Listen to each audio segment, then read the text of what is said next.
And hello again, and here we are back in my garage, and I'm still polishing aluminium parts for the Z650. However, thank God I have finally finished polishing the fork legs, which took hours and hours and hours, but it's done now. They're not perfect, and I can also go back to them another day and try and improve things, but I'm done now with that. I'm actually done with it. And as I did it, hour after hour, I must say, I thought to myself, why on earth did you just paint the damn things? But anyway, it's done now. I've also polished these brackets which hold on the Yamaha Gulf Spot calipers. At the top here, as you can see, I've finished the yokes and painted, prepped and so on, and I've got all new fasteners on the yokes. Now when it comes to these fasteners, the original fasteners from the bike, most of them were chromed, and the chrome had long gone. They were very, very old and rusty, so I thought I can't fit them back on the bike. So one option was to go to Z Power and try and buy the original OE parts. Now some parts are available and some parts aren't, and those that are bloody expensive. So I thought, well, rather than fit chrome parts, chrome nuts and bolts, I'd rather fit polished stainless steel. That way they never go rusty, and away you go. So luckily I found a site via eBay called something like Classic Bike Parts or Classic Bike Fasteners, something like that. I'll put a description up here. And the guy who runs that makes some really cool stuff. All those hard to find oddball fasteners that all bikes need, he makes them in stainless steel, fully polished. And he particularly makes them for old Japanese bikes. So old Kawasaki Zs, GS, Suzukis, Yamahas and so on, old Hondas. So I hit the buy button and I bought all these beautiful fasteners for this bike and also for some other parts for other bikes as well. In particular, he makes stuff like the top yoke nut here, the top nut here. It's quite a big thing, and it's a washer too. They're normally chromed. He's made it in stainless steel, fully polished, and it's a beautiful bit of kit. Not cheap, I think that was about £20, but my God, it's worth it. He also makes things like these oddball sizes here for the clamp bolts. These are M12 fine, not an easy size to find, but my God, I'm just so happy that this is now finished. But one area that I'm not happy with is these tops of the forks. They've got these silly air shrouded valve type things on them. They're all a bit battered, they don't really work very well. So if possible, I'd like to replace them with a standard cap, but I'm not sure yet if they're available. They should be. So that's something for the future, but my God, I'm happy that that front end is now all done. I can put it away until the frame comes back. When it comes to the frame, I'm still waiting to hear from Matthew at Triple S. As I mentioned in the last video, when they blasted the frame, they found a problem with the frame. There's some small rust holes in the frame somewhere. So luckily they've got a man who can sort it out with brazing it up or welding it up. So the frame's now gone to him. He does the work, comes back to Triple S. They'll powder coat the frame for me. I'll get a phone call and I'll go and get it. I'm not sure when that will be, hopefully in the next few days. But when I do go and get it, I'll also take with me these wheels, because I've now decided, once and for all, because I have changed my mind quite a lot, these wheels are going to be powder coated gold completely. And one reason for that is that because I've blasted it, I've lost the shine on the rim. So it's going to take quite a long time to get that back. It also means that in the future, once it's been powder coated, it makes maintenance a lot easier. We're not getting any younger, and sitting on the floor polishing up rims is not my idea of fun. So once it's all powder coated, I think it will A, look a bit more modern, and B, save me an awful lot of maintenance in the future. So that's what I'm doing. Oh, and by the way, these adapter rings here, they're going to go off to Camp Coat tomorrow. I'm going to get them hard anodized. I can't really powder coat them because you don't want to be changing the dimensions of the piece, and luckily anodizing doesn't do that, so that's fine. In fact, I've got some other parts as well that I want to go and get hard anodized, so that would be handy. I'll do that. So what's next then? Well, next I've still got to do some more preparation for aluminium polishing.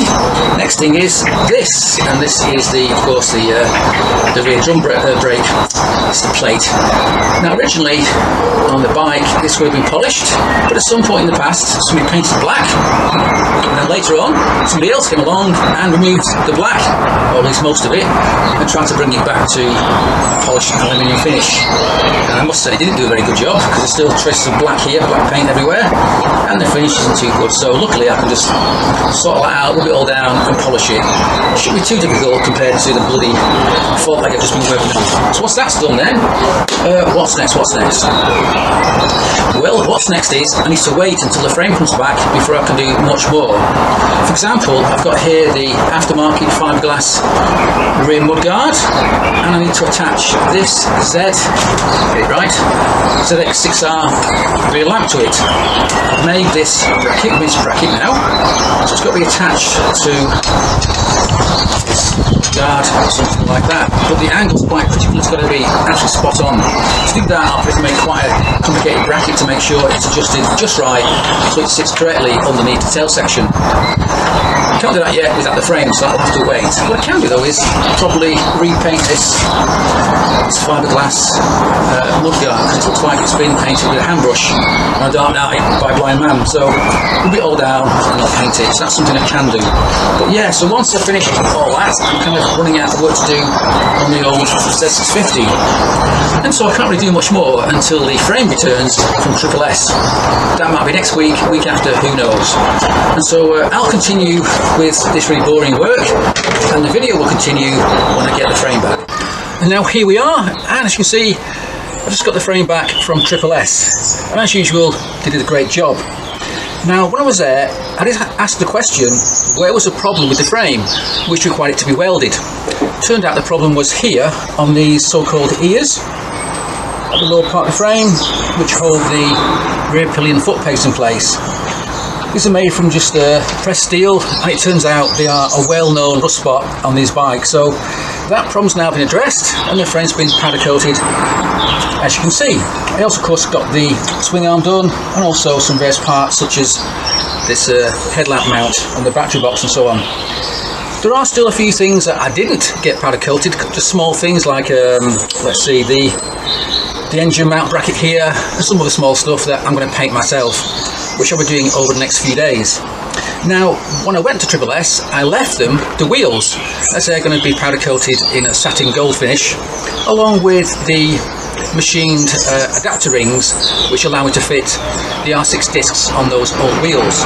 And originally I was going to have those rings hard anodized, but it turns out the Triple S now offer a new finish called Cerakote, which is very hard wearing and also light anodizing, doesn't alter the dimensions of the piece. So I thought, yeah, go for that.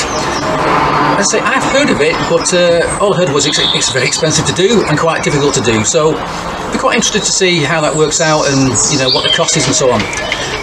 So yeah, that's something a bit different, and I look forward to seeing how all that looks when I collect those parts in about 2 weeks' time. I can't go before then. So in the meantime then, I've now got to start to reassemble the bike. And first things first, I've got to fit the bearings into swing arm next. I've got some brand new bearings, of course. And in the swing arm, it's a bit unusual because they use not one pair, but two pairs of needle roller bearings in the swing arm. And that's also a bit of a worry because those bearings are quite delicate, and there's a high risk for me anyway that I'm going to damage them when I'm trying to press them in to the swing arm. So what I've done is I've put those bearings in the freezer. They're in there now, and in about 2 or 3 hours time, when they're really chilled down, that should allow them to contract slightly, which will help them go in the swing arm. Well, at the same time, I'm going to warm up this part of the swing arm with a hairdryer. That may sound like it won't do much, but believe me, it does. I mean, it'll soon get this metal up to sort of, well, too hot to hold anyway, but not too hot to damage the finish. And so hopefully those two things combined should allow me to put the bearings in without too much hassle. Because if you do damage those bearings, well, to get them out again is a right nightmare, and doing so will no doubt destroy the bearings, so I'm trying not to do that. So once that's done then, we can move on, and I can fit new bearings to, let's see, yeah, the headstock. I wasn't going to bother, but I bought some anyway, so I may as well fit them. Then we can carry on and fit various brackets and so on. But in the meantime, of course, I've still got those parts to spray up. I've got to polish up the, let me see, yeah, the drum brake plate, not finished that yet. I've got to paint up the fiberglass rear fender here, the rear mudguard rather. I'm halfway through that now. I've undercoated it, prepped it, I've just got to paint it next. So yeah, still lots to do.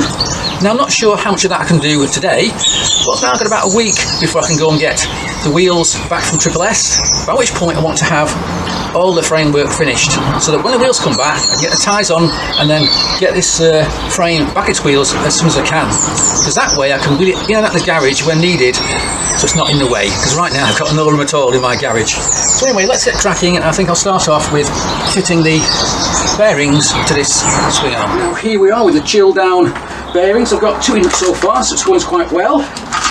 I'm going to act quite quickly so that these bearings don't warm up too much. And what I'm going to do is just pop in there. I've got that side in lock, now I've got this side, and so far it's going quite well. Let's just clean it out a little bit. Yeah, better than actually than I expected. So we'll have plenty of grease in there. Like that. There we go. And then it's still quite cold, it's good. That just helps it to a little bit. Got a copper hammer here, be gentle, get it lined up, just very gently.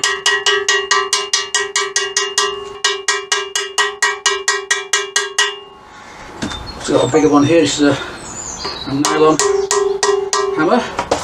I've also got a socket here which is just the perfect size to sit on top of there, so I can drift it straight down into the tube. So let's just see if that helps. Yeah, that's better, isn't it? I'm not hitting it very hard, I'm just being very gentle. There we go, it's going down now. As soon as it's inside the tube, we're a lot safer. Not quite there yet.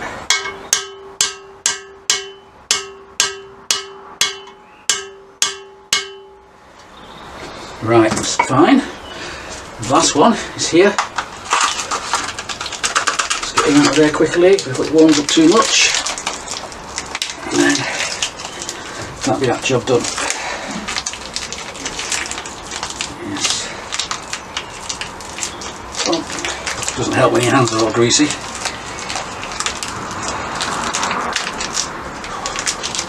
Right, there he is. A bit more grease on there.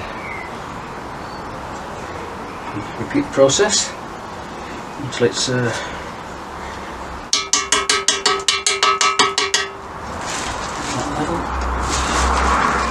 Helps if you make sure he goes in straight. You don't be hitting it and it's skewed going in the tube, that's not a good thing.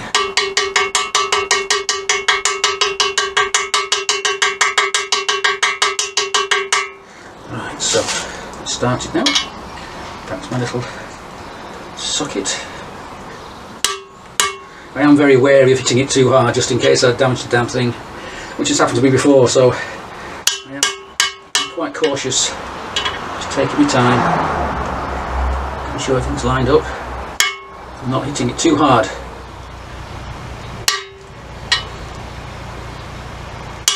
That's better. Right, that's better, it's done, thank God for that. So with that done then, we can now get that on the bike. However, fitting the swing arm to the frame will have to wait a bit, because as you can see, my garage is pretty full up right now. I've got the 650 frame here, Mark II frame there, 1170, the Guzzi. I've got lots of boxes of parts, quite delicate parts at that, so I can't really work in here, there's no room. So to make room, I've got to roll at least some things outside on the drive. And right now it's starting to rain, so I'm not doing that. But we are making progress, aren't we? We are making progress, and yeah, I think in the next video we'll have this bike, the 650 that is, back on its wheels. So for the time being then, I think we'll end the video here, so thanks for watching and cheers.